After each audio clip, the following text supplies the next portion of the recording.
अभी ना वंदे मातरम की बड़ी कंट्रोवर्सी चल रही है कि कुछ बोल रहे हैं कि अगर आप वंदे मातरम नहीं गाओगे तो आप एंटी नेशनल हो। कुछ तबका बोल रहा है कि अगर हम वंदे मातरम गाएंगे तो वो हमारे कंसाइज या हमारे रिलीजियस बिलीफ के खिलाफ है।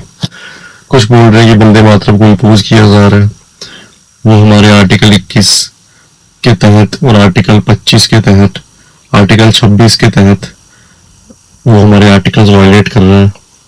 पर एक्चुअली ये है क्या, इसका पूरा ना एक एनालिसिस करते हैं। मैं आपको अपना ओपिनियन दूंगा कि इसमें एक्चुअली हो क्या रहा है। सबसे पहले तो हमें ना इसकी हिस्ट्री जानने की जरूरत है वंदे मातरम की। देखो वंदे मातरम ना इस type of it's like a poem written by Bankim Chandra Chatterjee, जो कि उन्होंने लिखी थी तकरीबन 1870 में। और उसके बाद 12 साल के बाद उनकी एक नॉवल आई आनंद मठ, जिसमें ये पोएम यूज की गई वंदे मातरम।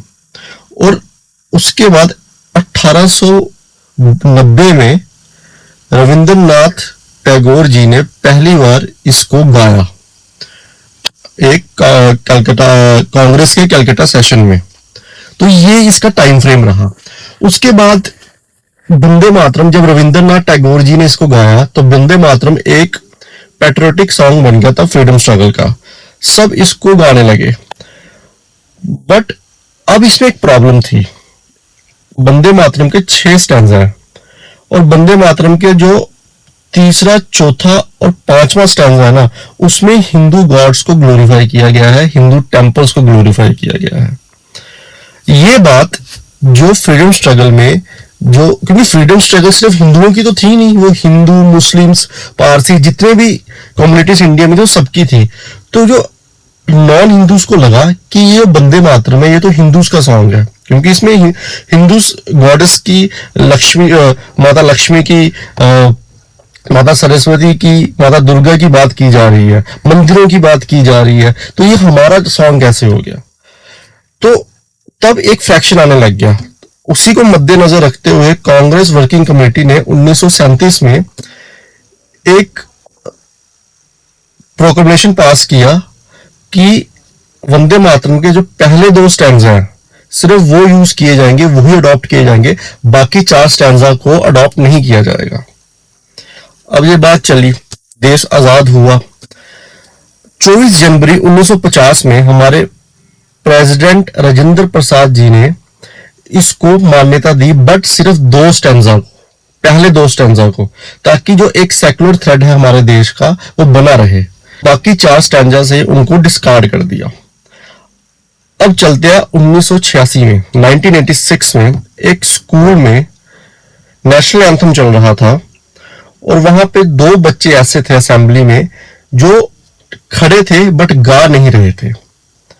जब स्कूल की एडमिनिस्ट्रेशन ने देखा तो उन्होंने उन 2 बच्चों को एक्सपेल कर दिया।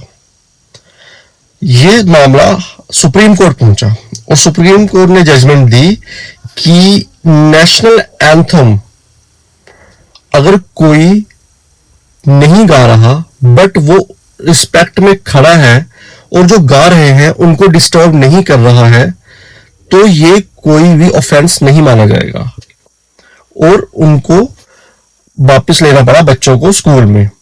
अब आते हैं 2026 की अमेंडमेंट की बात। 2026 की अमेंडमेंट में जो 2 स्टैंजा थे उनको डिस्कार्ड करके कर दिया कि अब 6 के 6 स्टैंजा को हम अडॉप्ट करेंगे। अब बात यहां ये आ गई, अगर आप 6 स्टैंजा को अडॉप्ट करेंगे तो कहीं ना कहीं वो टिल्टेड होगा हिंदुज्म की तरफ, जो कि नॉन हिंदूज को पसंद नहीं आ रहा, कि उनको लग रहा है कि ये उनके राइट टू रिलीजन के खिलाफ है। क्योंकि हमारे प्रेएम्बल में एक वर्ड यूज किया गया है सेकुलर, और सेकुलर का मतलब यह है कि जो सरकार है वो सारे धर्मों को एक नजर से देखेगी। बट यहीं पर अगर वंदे मातरम की बात करें तो वो तो सिर्फ एक ही रिलीजन को ग्लोरीफाई कर रहा है। तो ये preamble, the basic structure of the constitution को डिस्ट्रॉय कर रहा है, कॉन्ट्राडिक्ट कर रहा है। तो ये है अपोजिशन की डिमांड और उनका कंसर्न।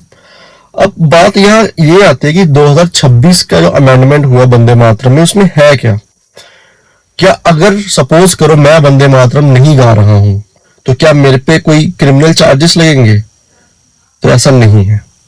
2026 अमेंडमेंट में साफ साफ लिखा गया है कि अनलेस आप कोई गैदरिंग यहां पे वंदे मातरम गाया जा रहा है उसको डिस्टर्ब नहीं करोगे तो आप पे कोई भी क्रिमिनल ऑफेंस नहीं लगेगा। फॉर एग्जाम्पल, अगर कोई गैदरिंग है, वहां पे 10 लोग हैं, 8 लोग वहां पे वंदे मातरम गा रहे हैं और 2 लोग नहीं गा रहे हैं, बट वो 2 लोग उन 8 लोगों को डिस्टर्ब भी नहीं कर रहे हैं और ना ही तो वो असेंबली को डिस्टर्ब कर रहे हैं और ना ही वो उन 8 बंदों को बोल रहे हैं कि तुम भी मत गाओ।